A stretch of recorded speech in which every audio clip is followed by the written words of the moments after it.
We talked about this last year, yung wilderness ko, yung setback ko. That was the only time he became my reality. But back then, when I was creating, I knew it was him. Pero yung talagang walking with him, that became my reality. Kasi parang, on my end, I couldn't move without him anymore. So, yun nga, I got to be in the mud. And, ayun nga, ang dami kong ideas nun, ginagawa ko, galaw ako ng galaw, upload ako ng upload. Pero alam mo lang pag wala eh, parang, ba't parang nag-dry na yung river?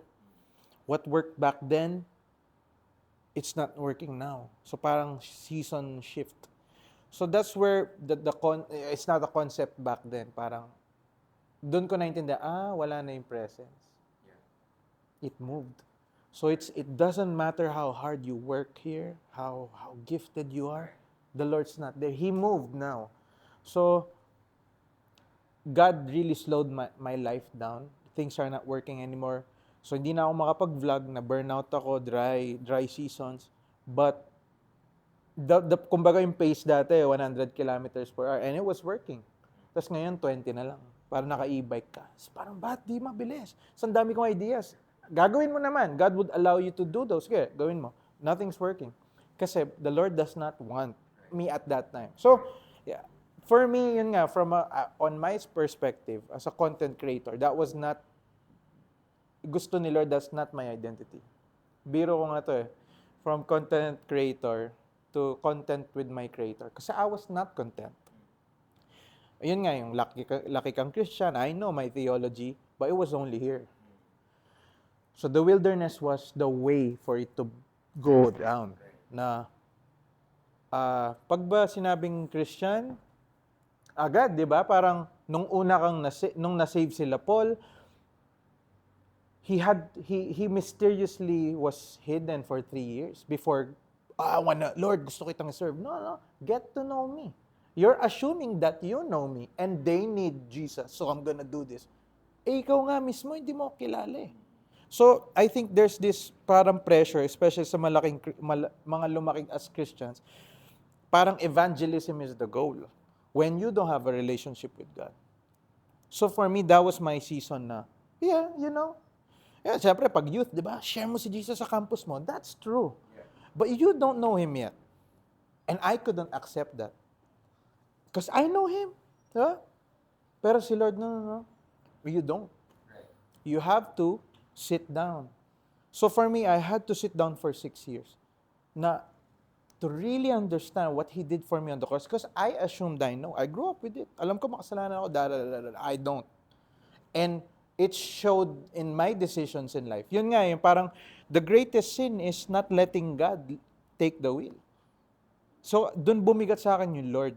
Yung, this is what it means. Ito pala yung nagpapaalam.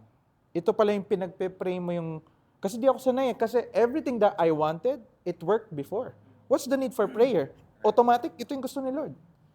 So, yung God had to teach me, really, na every step I take, not from a place of paranoia naman, na yung di na ako, before ganun ako, takot akong gumalaw kasi konting move ko, pag mali, ang daming consequence. Ngayon, maingat akong gumalaw, pero fear of the Lord. It's not not anxiety.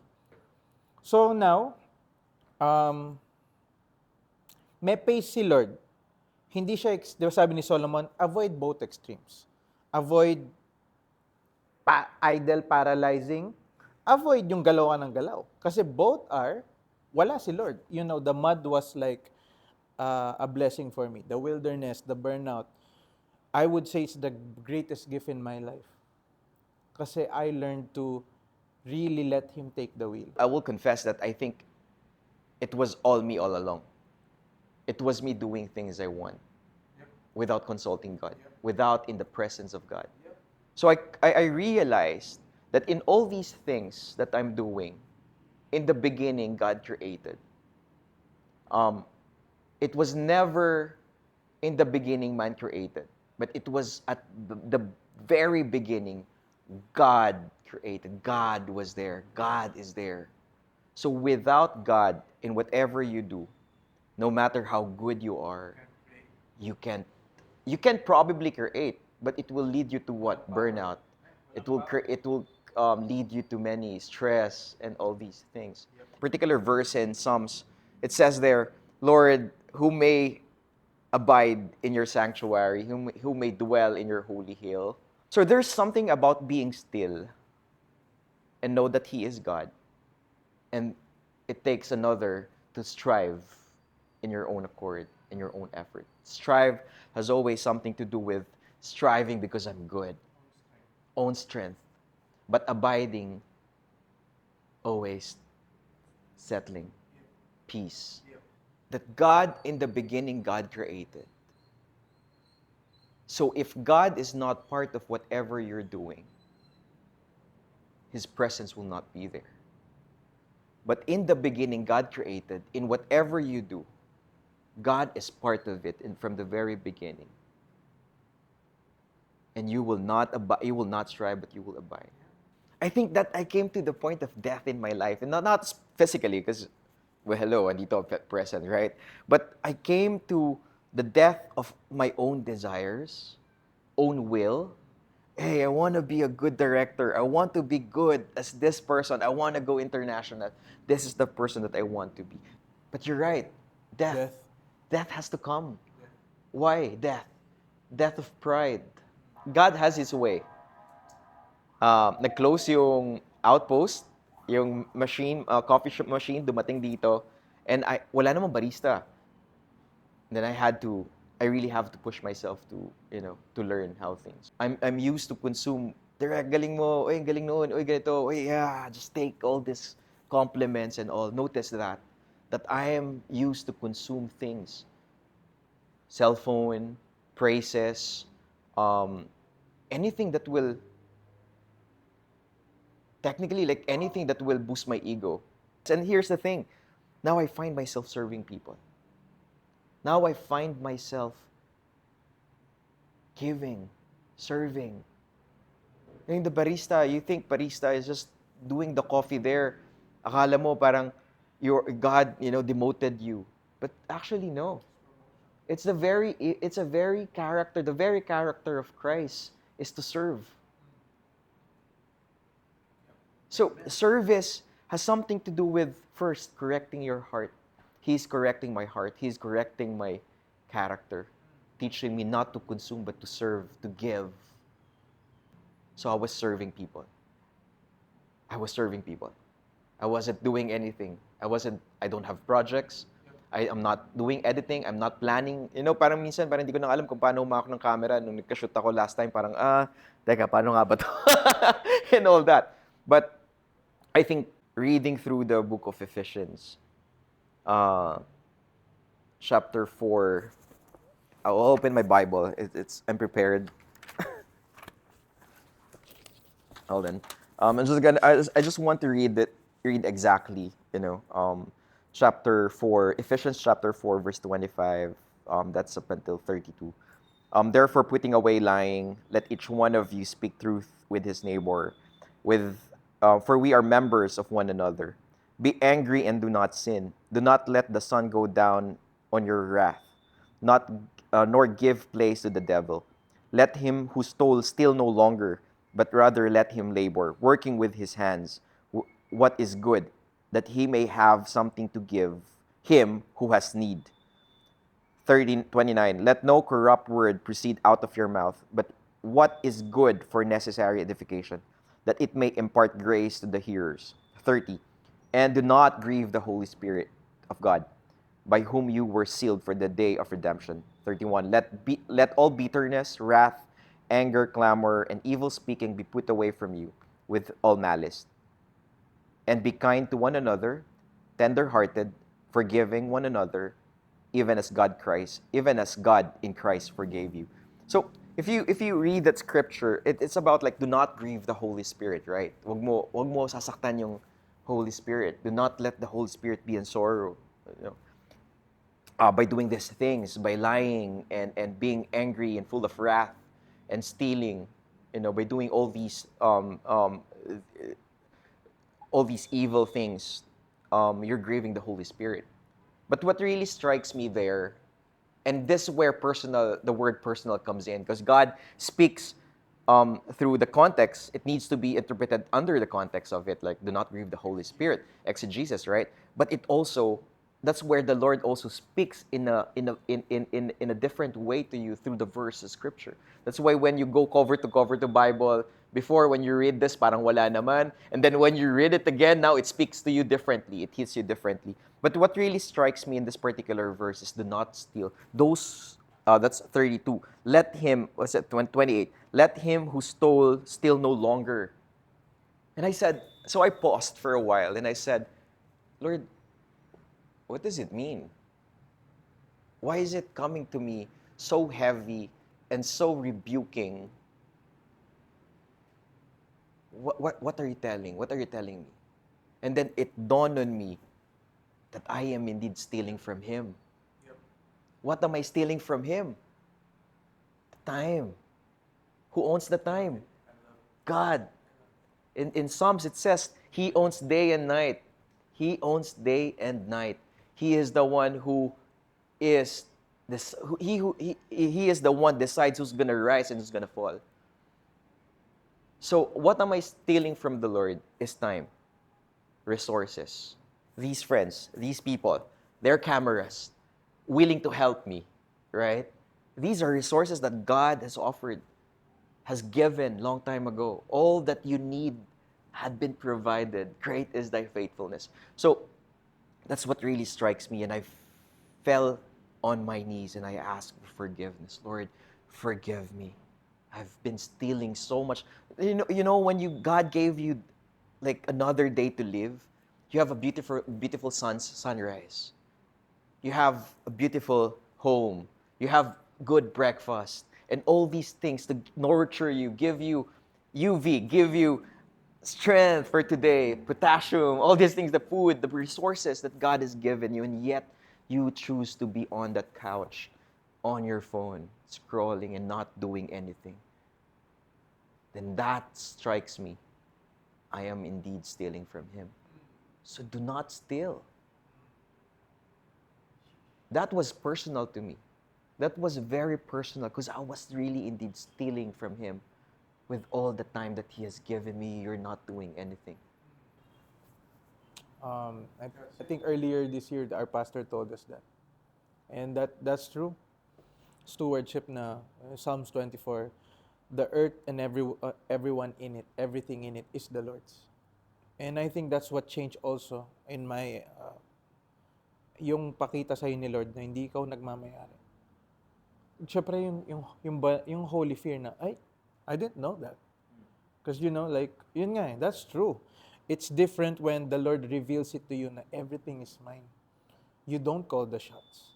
How do you want, di ba? But pag pinrovide ni Lord, how do you want to do it, Lord? Steward ka na. Yeah. So I think that's powerful kasi nag-speak sa akin si Nebuchadnezzar nung hinambol siya ni Lord. He was a great king before. Tapos sabi ni Lord, masyadong malaki yung empire mo. Who do you think who gave you that? So, repent. Tapos tinignan niya yung kingdom niya. Sa akin to eh. Naging siyang baliw. Diba? His reason was removed. Kasi nga, he thought he owns the kingdom. And then 7 years siyang nabaliw, diba?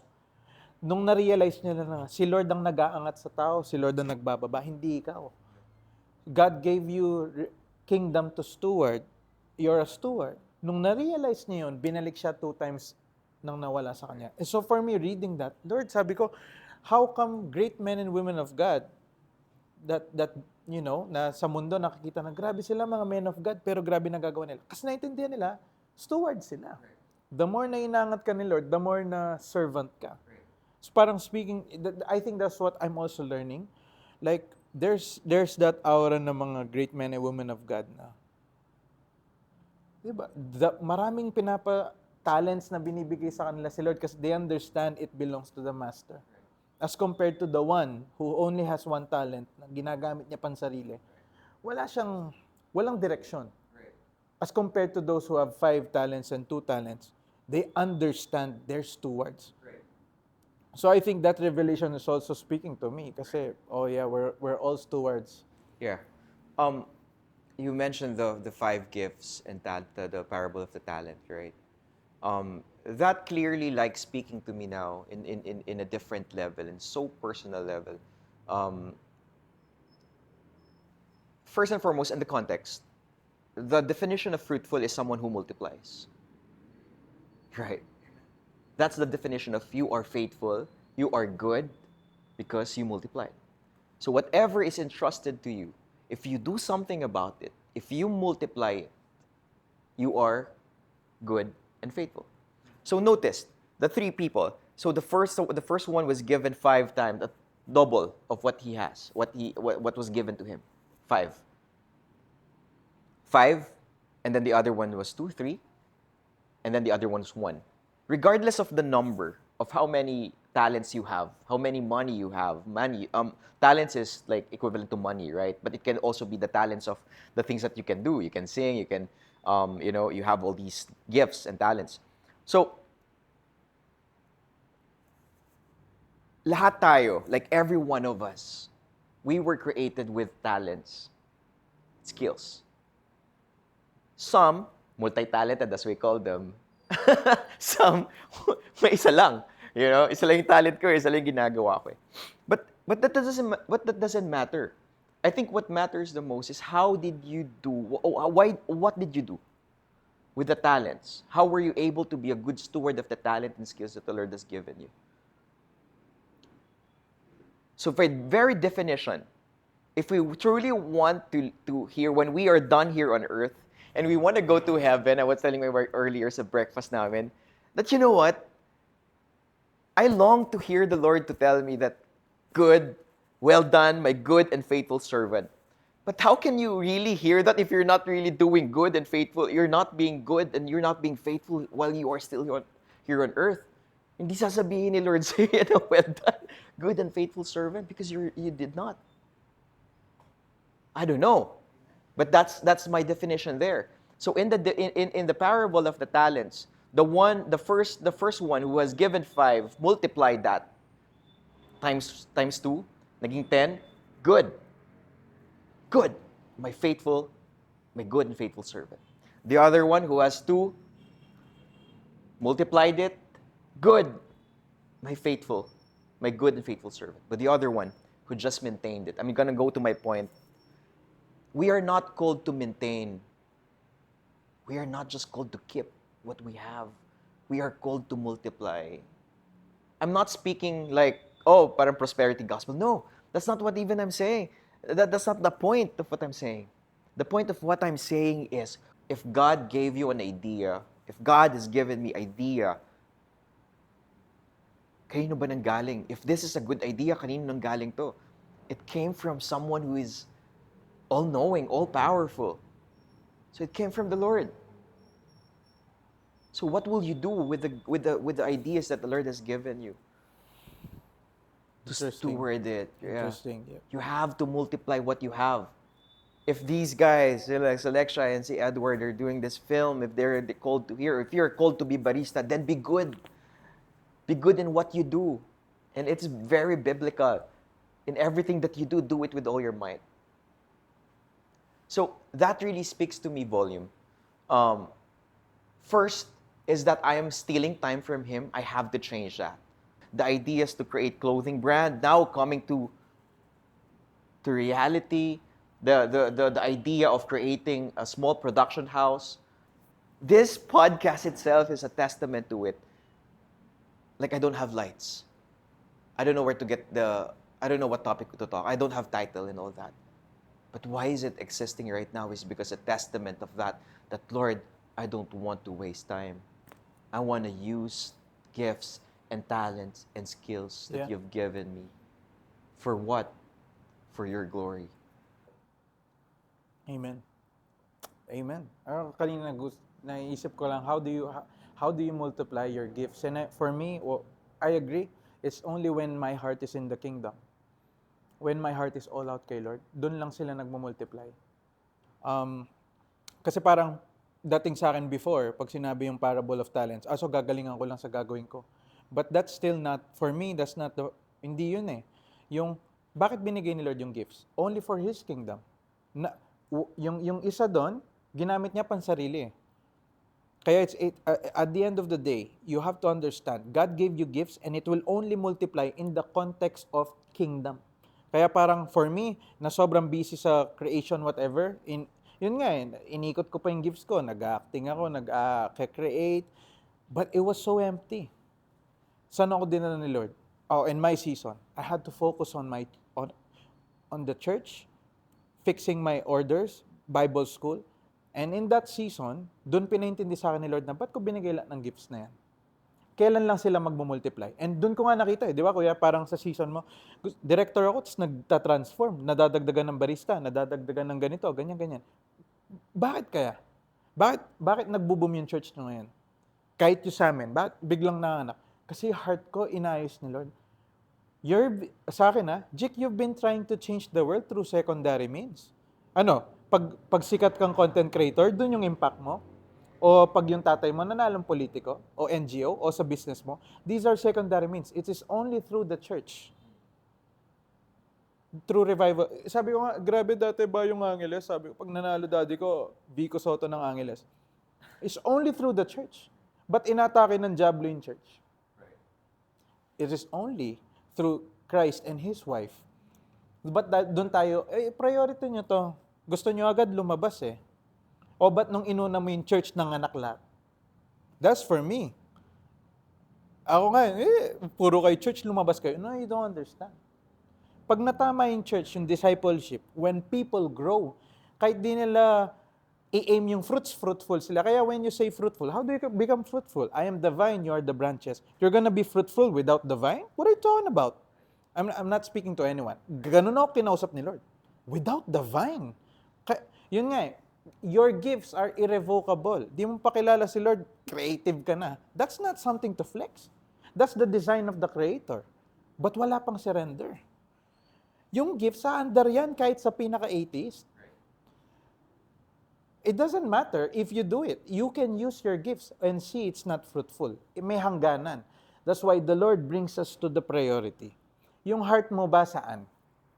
Kingdom mo o kingdom ni Lord? If you're not all out sa kingdom ni Lord, He'll let you burn out first. And that's the best way.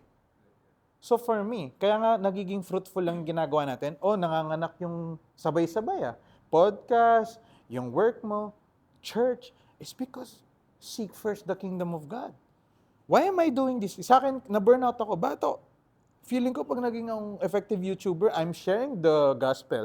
Pero sa local church ko, di ako tumutulong. May priority si Lord. Tapos sabi ko, Lord, anong next move? Anong next content? Stop first creating content. Local church, discipleship, Bible school. Kahit si Fishbone, Lord, anong next business move? Mag-Bible school ka. Huh? Tas nanganganak. Ang dami naming nagagawa ngayon in the same way as you, pero we put the kingdom first. And everything else na nag-multiply, hiwain mo yun, dudugo, kingdom. It may not be preachy, but this was born of God. So that's what I'm saying na, how do you multiply your 5 and 2? That parables, isipin mo yung peak ministry ni Lord, parables, hindi all out. Why does He need to hide it first? Peak ministry is parables.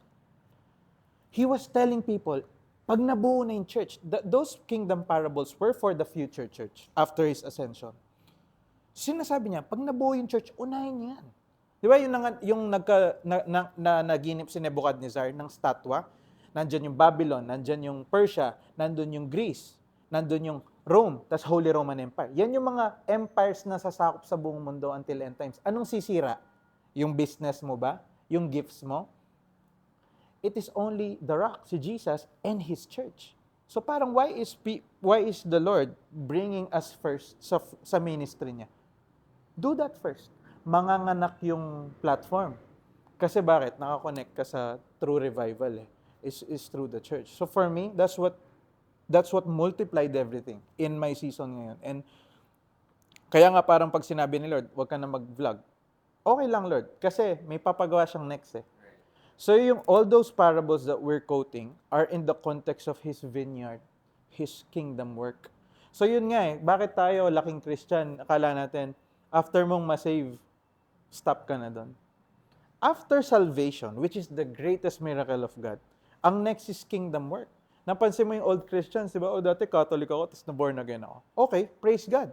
The just shall live by faith. After justification, anong next? Sanctification, kingdom work. You bloom for the kingdom. And God multiplies only your gifts when it is surrendered to the kingdom. Kaya pag ginagawa nilang John Rain Church, hindi, puro kayo church. Lumabas kayo, you don't understand. You don't understand yet. Saksak mo muna yung sarili mo sa local church, God will make you explode. So for me, that's what's happening I see now. That's how God multiplied everything. Na hindi lang ako vlogger. Kala ko nga identity ko, vlogger ako.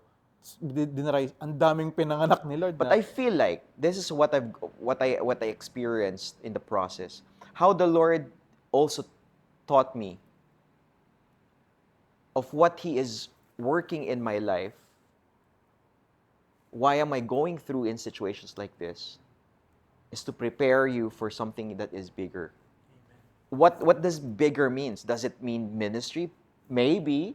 Because I'm telling you, ako naman para I'm just open where the Lord, like, now, I really don't care if like what I've said in my prayers, Lord, if you're gonna be, if you will bring me back to directing and filming, it's gonna be you. But I will not force myself to do it anymore. But I will do the things that you want me to do.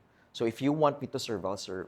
But you see, in these circumstances, and itong mga scenarios na to sa buhay, these comparisons and all that are meant to prepare you, to equip you for kingdom purpose. Like what you're saying earlier, it never is about the world. It never is about the world. Why? Why am I saying it's never about the world? We are gonna die soon, sooner than what than what we expect. We're not gonna leave long. As if abot tayo ng 100 plus and 150, that's long. Maybe 200, 300, that's long. But if your time, we never know. So if we are living for the moment alone, for the success of the world, thinking that I am not blessed because why am I going through this and other people are like, vibrant in what they do. But you have to really check your heart. Alam mo, parang feeling ko nga, parang sabi ni Lord, okay, you're on the ground, you're zero, good. Okay, now you surrendered that to me, you don't want to be a director, good. You don't want to be this and that anymore, good. And die to yourself and all the things that you want for yourself. I want that to be killed so that I can work, step in, and I can build something greater than what you could ever imagine. When I speak about that, I'm not again speaking about prosperity, but what I'm saying is through you, through your life, many people will come to know me as their Lord and Savior, Jesus Christ. And I think that's the very mission that we have. We were talking about fruit earlier. Without these circumstances, without these challenges in life, I don't think we will be fruitful enough. How can you say that you're serving me, but you have so much? But it's different when you say, Lord, I'm serving you, and I don't have anything. That's different. It hits different in the sense. You know what cell phone does? I think also it's really is demonic. It's diabolic in nature. Why? Because it takes time. It takes away time, which is precious. You're stealing time from the Lord. Wow. Whenever you consume phone more than an hour or two, scrolling, you're stealing time. Because why are you stealing? Because that precious 2 hours of time, that you cannot get back. As if like, I wasted 2 hours, balik muna ako and I'll be productive. You can't do that. That's a wasted time already. So that really strikes me. And then I said, Lord, Lord, that that's the reason why it's really important to read the scripture. As a Christian, I think it's really is important to read the scripture. You can't call yourself a Christian, then you're not opening your Bible. You're fooling yourself. You probably are Christian by name, by label, but you are not Christian by heart. Why? You don't know the Word of God. There's so much more in the Word of God that equips you, sustains you in your creating process, in your creator, being a creator as well in the things that you do. Why? So I got tired. So sabi ko, I'm tired, babe. Sabi ko, I'm tired. For 4 days, dami kong ginagawa, meeting, talking, and all doing these things. I'm actually obsessed to getting things done now.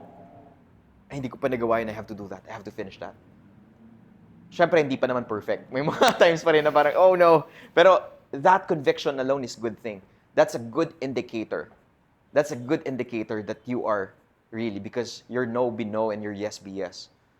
So for you, for the fact that you feel bad not accomplishing things, dun sa ginawa mong list, that's a good thing. That's a good indicator that you're in the right track.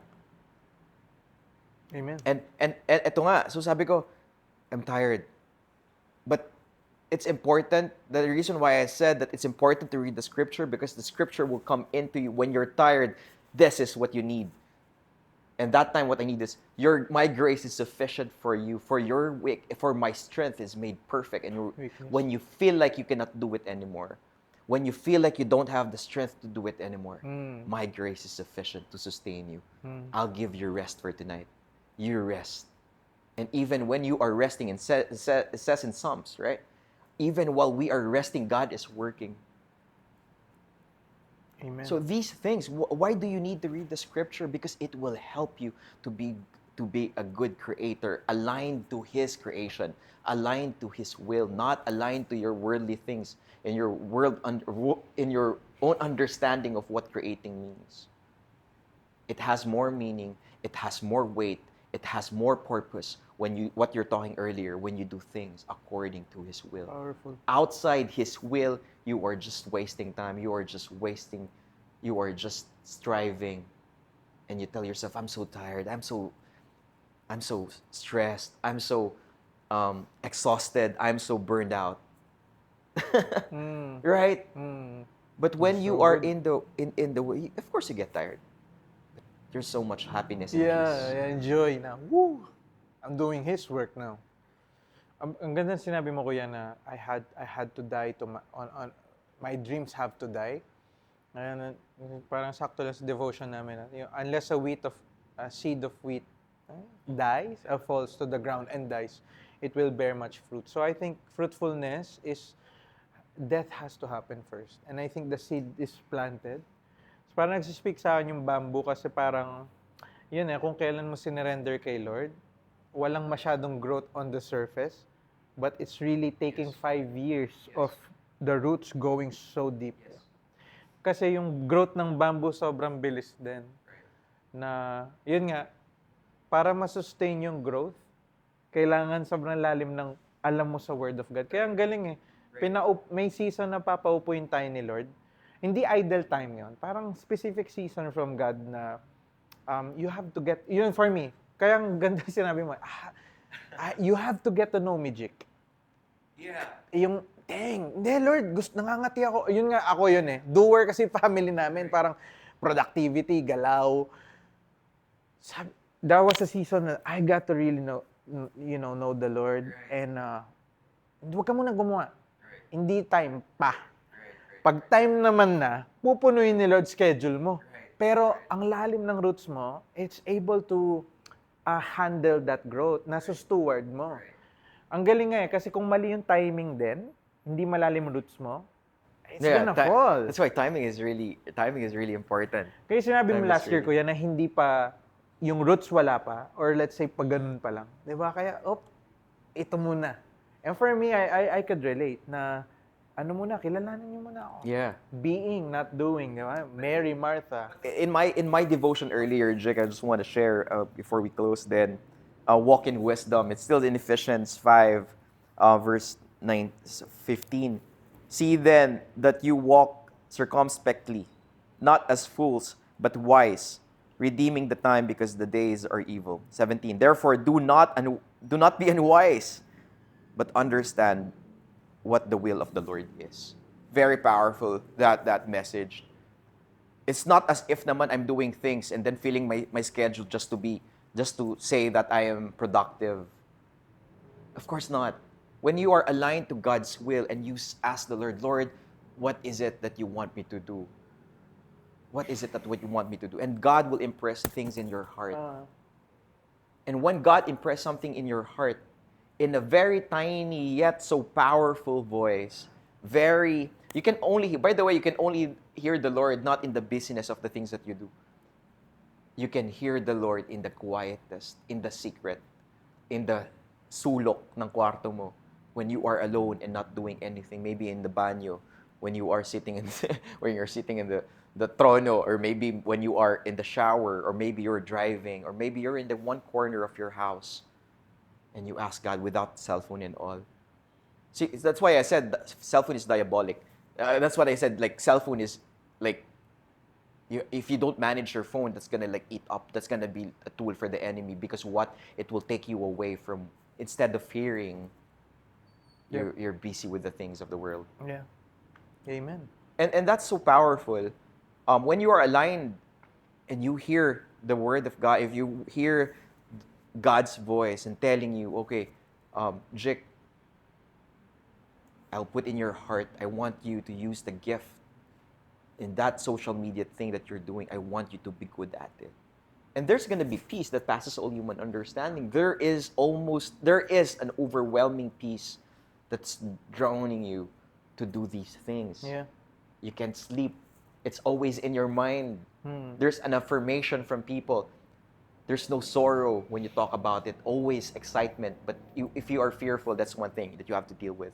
Yeah. But I think you have to come to Christ first. Without Christ in your life, it's impossible for you to know what you need to do. Yun. Because first and foremost, you will not humble yourself. Yeah. And humility is very important. Lord, Yeah. I don't know what to do. I honestly don't know what to do. And I've said that many times. Lord, hindi ko alam ang gagawin ko. Nung na-setback ako, kuya, I never expected to go back. I had to let it go. It died. Hindi ako parang, sige, sa-setback ako, tapos balik mo.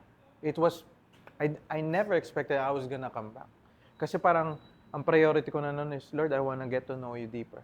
O in fact, parang, Lord, I wanna get to know you. Parang di kita kilala talaga, parang lumalim, Lord. So, content creation, parang, it had to be that it was the Lord who put it on my plate. So I would say to people, seek God first and take it one day at a time. Yung pinapagawa ni Lord, yung nasa harapan mo. It's not always that future there. Yun yung peak ng Christianity is one day at a time, di ba? Right. So sabi doon, walk wisely. So how do you walk wisely? Yeah. Sabi sa Psalms, teach us to number our days It's nice. so that we may gain a heart of wisdom. Yes. So wisdom is fear of the Lord. So saan mo matutunan yung fear of the Lord? Wilderness. That's exactly it is, yeah. God has to bring you to I'm not glorifying the desert place. Right. But the desert is where the Lord has Teach you. made me intimate. Right. Na doon ko lang natutunan na, one day at a time pala yung Kristiyano. Kaya our daily bread. Right. So all those things that I grew up with, it became my reality. And the most important thing na lang sa akin is His presence. Right. Doon, parang, Lord, gusto ko na lang yung nasan ka. Alisin mo na lahat. Parang, Yeah. But that heart posture of yours, It's na Holy alisin Spirit. mo na lang lahat, is when you come to truly, it's hard, di ba? Ang hirap kaya sabihin mo na, I really love filmmaking, pero ang hirap. ang hirap Like, na ako, eh. parang, Lord, it's just, Humirap na diba? eh. Humirap na. Am I really gonna do this? I'm gonna really give this up, Lord. This is... Yun nga, Kasi na-weigh mo na eh. Kasi ito, I'll be honest and blunt about it. Sabihin ng mga tao, laos na ako. Sabihin ng mga tao, wala na. Like, laos na siya and all. These are the lies of the enemy. It was hard for me to give up. But I was dying. It's either I die in so much bitterness and clamor and on the negative side, or I die to Yeah. live for Christ, Yeah. which has so much life. It was so painful for me kasi I didn't care anymore. Okay, sige, malalaos na ako. Pero yung kahit pinatikim ni Lord na bumalik ako. Yeah. Kuya, hindi ko na kaya. Yeah. Yeah. Lord, sumaya na. Yung Right.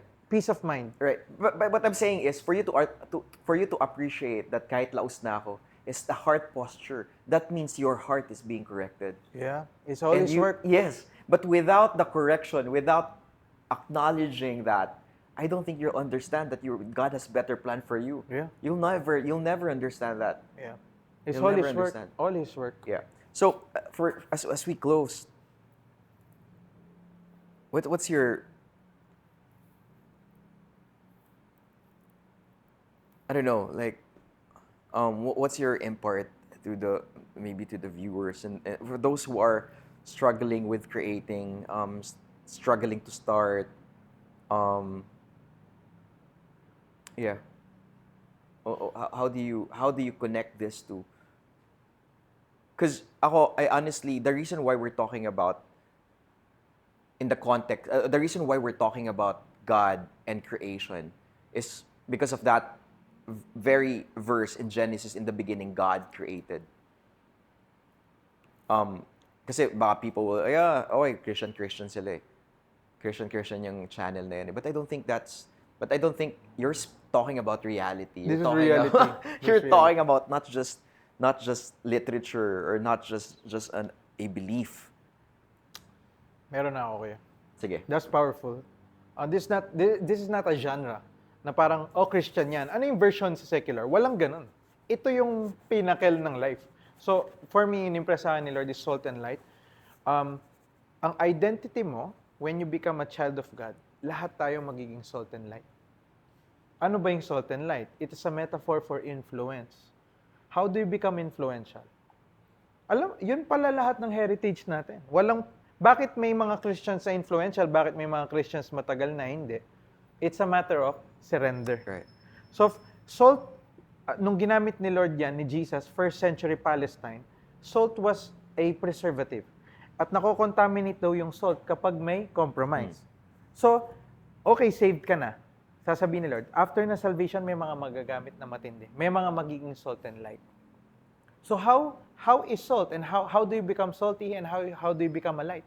When you're fully surrendered to the Lord. So our destiny talaga kay Lord, whatever anong calling yan, magiging kang influential. On and off cam. So creation, whatever that is, kung saan ka tinawag, pag sinabi yung pangalan mo, fully surrendered ka, that his life, her life, brings me to Christ. Lahat daw ng anak ni Lord. Yeah. Ba't hindi lahat ganon? Sabi ni Paul kay Timothy, di ba, may mga iilan, gold and silver. May mga iilan, wood and clay. Para metaphor, may mga gold na Christians. May mga clay wood, used for small purposes. Be like gold and silver. Fully consecrated to the Lord. Point lang, ang history mo, salt and light. Ngayon, tinawag ka ni Lord. Anong gusto niya? Mag-create ka ba? More than the creation, surrender natin buhay natin kay Lord. That's the only life we have. Kuwari ako, parang, pwede ko sabihin na magbablogger ka. Hindi, kilalanin mo si Lord. Siyang sumusulat ng buhay mo, hindi naman ako eh. Ako nga, hindi ko alam buhay ko eh. Tapos advice ko sa'yo, I can only lead you to a place I've been. I cannot, ganito. So, God's calling you. Right. Let Him write your story and you'll be surprised where He will lead you. Why? Siyang gumawa sa'yo. Sasabihin ng, kuwari iPhone 17 ka, tapos sasabihin mo, actually text and call ako. Di ba? Di mo kilala. Di mo rin kilala sarili mo. So I'm saying this, our destiny is to become influential only because malapit ka kay Lord. Kuwari sa Church of Ephesus sa Revelation, di ba? Go back to your first love or I will remove your lampstand. Kaya ka lang influential kasi malapit ka kay Lord. Nag-a-abide ka. Right. Hindi dahil So for me, more than being creating or creator, know your creator. Right. You will effortless fruits sa buhay mo kasi they see saan ka nakasaksak. Right. So if you wanna create, be with your creator. And then effortlessly, the fruits will show. It will multiply. Why? You abide with your dad day by day. You won't have to force it. You won't have to manufacture purpose. Why? Tinapon mo yung buhay mo. That's why at the end of the day, bakit after wilderness, isa lang message ng mga evangelist, repent. Eto nga, laging repent. Okay, where? Repent for the kingdom of God is here. Die, mare-resurrect na yung plano ni Lord sa'yo. It's a 1-2 combo. Repent for the kingdom of God is here. Ano yung kingdom of God? Ito na yung buhay mo, magiging siyang conduit ng ginagawa ni Lord dito sa mundo. And it is never something you have planned for. Right. Kaya nga sinisira ni Lord pangarap mo eh. Kasi kulangot lang yan, sir. Ang dami niyang papagawa, tapos di mo man expect, sulit, kabud ako nagiging ganyan. Kasi child of God. Right. So, yun lang message ko. Your destiny is you're a child of God, you're salt and light. But there's a requirement. Surrender. It's not, ilang beses ba in an araw kailangan ko si Lord? No. How much of you na-surrender kay Lord? Kaya nga, I will end with this, yung biro namin sa young adults. And mind you, we all grew up in church. Hindi sa patagalan sa church yan. Paramihan ng linilet go kay Lord. It doesn't matter how much Bible you read if you do not surrender. Right. Oh, sige, alam mo yung exegesis. Okay, alam mo yung theology. At the end of the day, bakit head knowledge is nothing? Obedience requires death. So, okay, binasa mo. Bayad ba? Not good works. You have to walk in it. You have to die. And then, when you die, kingdom will come. Amen. Kaya nga, bine-bless ni Lord tong place na to. Di ba? Parang, well, that's for another time. It only multiplied Right. when it died. Right. And people don't want death. Right. But death only comes, di ba? Resurrection only comes after death. That's why, di ba? Ang galing ni Lord, carry your cross and follow me. So for me, that's wala na ako ibang strategy. Ito yung buhay ko. Nag-vlog ako, sorry, kahit nagra-rumble ako. Sabi niya, paano minimit ni Lord yung mga ambitious na tao? Solid, sinabi ng dalawang pastor, paano minimit ni Lord yung mga ambitious na tao? Bibigyan niya yung platform, malaki. Tapos di na nila madadry season sila. Sasabihin ni Lord, akin yan. Akin ka. Bibigyan ka ni Lord ng Lamborghini, pero yung panggas manggagaling sa kanya. Di mo ma-flex Lamborghini. Di andar. You have to go to Him. And everyone will see. Ayaw maandar yung Lamborghini because it is the Lord who provides. In the same way, my platform, binless ni Lord, tas nawala. Sabi ni Lord, kasi sa akin yan. Kuwari si Joshua, every town he conquered, Yeah. Lord, how do we do this? O sasabihin ng mga mag-grind, passive kayo, hindi kayo gumagalaw. No, I just have to inquire. This is not my land. That's why the Lord makes you conquer now. The Lord makes me conquer now. But Lord, anong gagawin? First town, blah, blah, blah. Boom. Right. So, I think, yun nga, you only become influential kasi may nagko-coach sa'yo. That's good. Yeah. Diba? Pinractice ko yun kanina. That's my ending. Your salt and light. Yeah, salt and light. Yeah. So this is something that we're looking to do more, with you. And you said, sabi mo kanina, that's gonna be in some other time. And some other time means may next time pa tayo to do this. Yes, sir. Right? So yeah, so we're closing this podcast, our first episode. And I'll see you next time.